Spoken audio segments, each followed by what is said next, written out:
الحمدللہ رب العالمین والصلاة والسلام علی سید الانبیاء والمرسلین اما بعد فاعوذ باللہ من الشیطان الرجیم بسم اللہ الرحمن الرحیم۔ پڑھیے الصلاة والسلام علیک یا رسول اللہ وعلی آلک واصحابک یا حبیب اللہ۔ الصلاة والسلام علیک یا نبی اللہ وعلی آلک واصحابک یا قاسم رزق اللہ۔ پیارے اسلامی بھائیوں، درس نظامی میں پڑھائی جانے والی مختلف کتب کی ویڈیوز کو حاصل کرنے کے لیے ہمارے چینل فیضان درس نظامی کو سبسکرائب کیجیے۔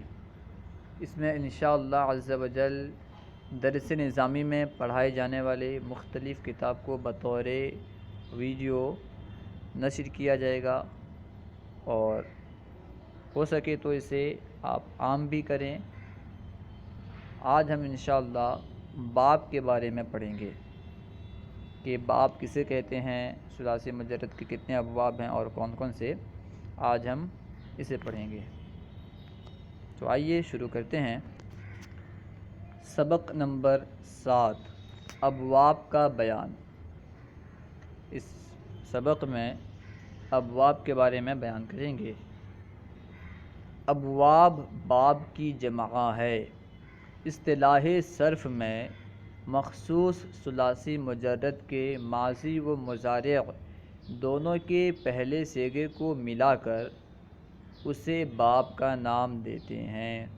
ہم بتلا رہے ہیں کہ لفظ ابواب جو ہے یہ باب کی جمع ہے، اور اصطلاح صرف میں، صرفیوں کی اصطلاح میں، اہل صرف کی اصطلاح میں ابواب ثلاثی مجرد کے ماضی و مضارع کے پہلے صیغے کو ملا کر، یعنی ماضی کا بھی پہلا صیغہ اور مضارع کا بھی پہلا صیغہ، ان دونوں کے صیغے کو ملا کر کے باب کا نام دیتے ہیں۔ اور ثلاثی مجرد کے علاوہ مصادر کے مخصوص اوزان کو باب کہتے ہیں۔ ثلاثی مجرد کے جو صیغے ہیں ان میں کیا ہوتا ہے کہ ماضی کا پہلا صیغہ اور مضارع کا پہلا صیغہ دونوں کو ملاتے ہیں اور باب کا نام دیتے ہیں کہ فلاں باب ہے، فلاں باب ہے۔ جیسے نصر ینصرو، ضرب یضربو، تو یہاں پہ نصر ینصرو میں نصر فعل ماضی کا پہلا صیغہ ہے اور ینصرو فعل مضارع کا پہلا صیغہ ہے، دونوں کو ملا کر کے نام رکھ دیا گیا باب نصر ینصرو۔ لیکن ثلاثی مزید فی میں ایسا نہیں ہے، بلکہ ثلاثی مزید فی میں مخصوص اوزان ہیں، باب کے لیے مخصوص اوزان ہیں۔ یہ فرما رہے ہیں اور ثلاثی مجرد کے علاوہ مصادر کے مخصوص اوزان کو باب کہتے ہیں۔ جیسے باب ضرب یضرب، باب فتح یفتح، باب افعال۔ باب ضرب اور باب فتح یہ ثلاثی مجرد کی مثال ہے جس میں ماضی اور مضارع کے پہلے صیغے کو ملا کر باب کا نام دیا گیا ہے۔ اور باب افعال یہ مزید فی، یعنی ثلاثی مجرد کے علاوہ جو ابواب ہیں ان میں سے ایک مثال ہے جس میں ان کے مصادر کے مخصوص اوزان کو باب کا نام دیا جاتا ہے۔ ان کے جو مصادر ہیں ان کے مخصوص اوزان کو باب کہا جاتا ہے۔ ثلاثی مجرد کے ابواب، یہاں سے ثلاثی مجرد کے ابواب کو بیان کر رہے ہیں، کتنے ہیں اور کون کون سے ہیں۔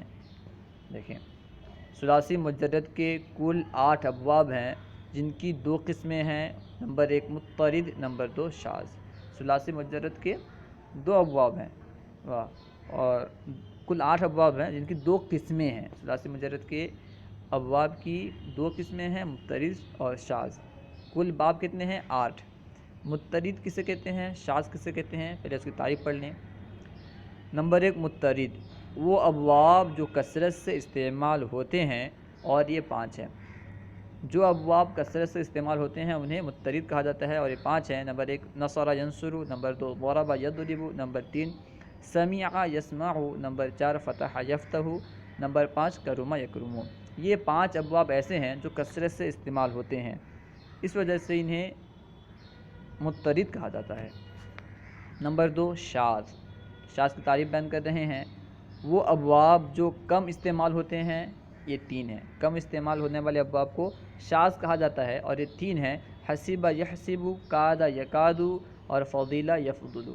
کادہ یکادو کے بریکٹ میں کعودہ یک ودو لکھا ہے، یعنی اصل میں کادہ یکادو کعودہ یک ودو تھا۔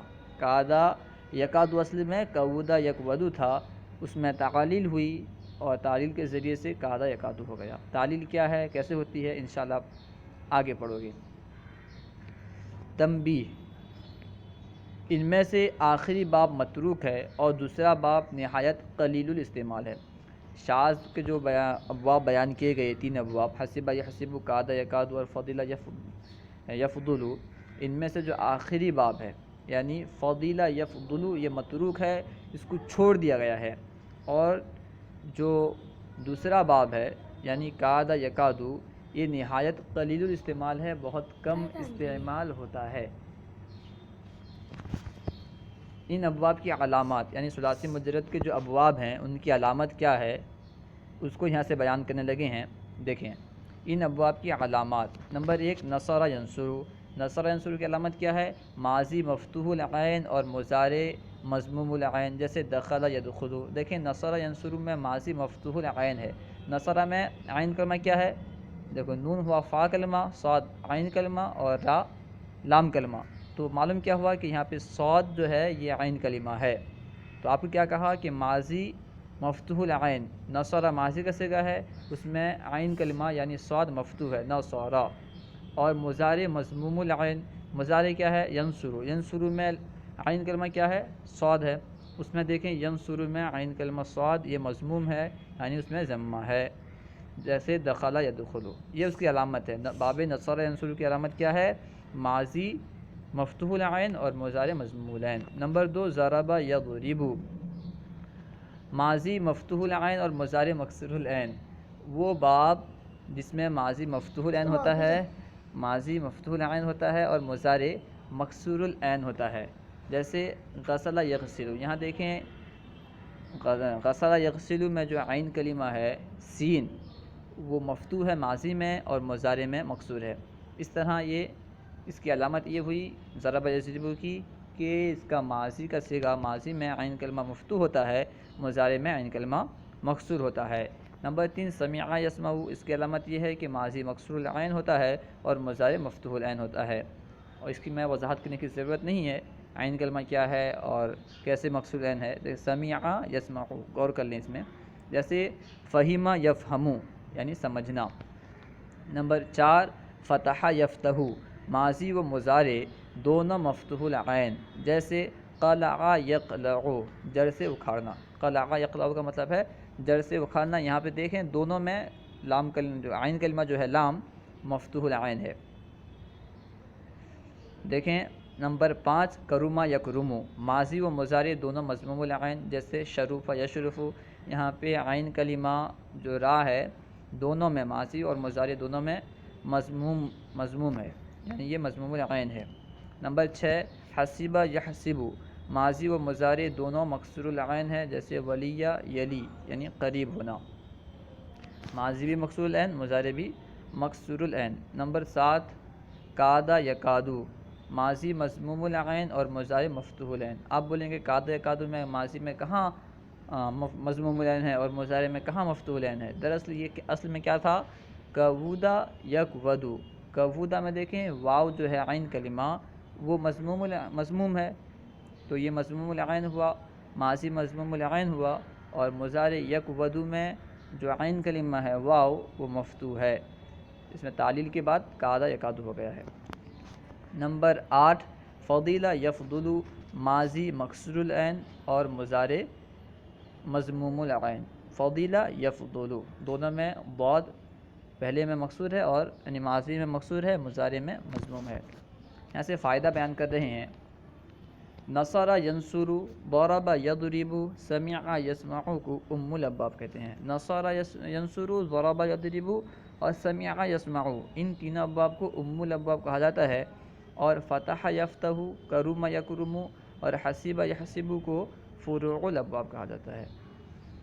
سوالات۔ سوال نمبر 1، اصطلاح صرف میں باب سے کیا مراد ہے؟ آپ نے پڑھا کہ اصطلاح صرف میں باب سے مراد ثلاثی مجدد میں باب سے مراد کیا ہے؟